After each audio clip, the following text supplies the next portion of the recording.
যে সবটুকু যার জন্য ত্যাগ করেছিল সেও কিন্তু একদিন বলবে, কেন করেছিল? আমি কি করতে বলেছিলাম? সমস্ত সমস্যায় তার পাশে থাকার পরেও একদিন শুনতে হবে, আমার সমস্যা আমি মিটিয়ে নিতে পারতাম, তুমি না থাকলেও চলত। তার সমস্ত হারিয়ে যাওয়া সম্পর্ককে চেষ্টা করে তার কাছে ফিরিয়ে দেওয়ার পরেও আচমকা সে বলবে, আপনিই নাকি তাকে একা করে দিতে চান।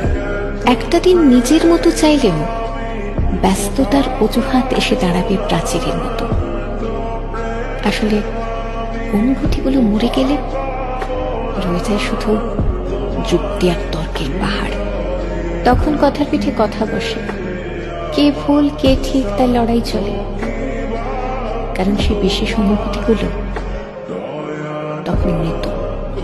তাই যার জন্য সব ছাড়ছেন সেও একদিন বলবে, স্বার্থপর। সেটা বুঝে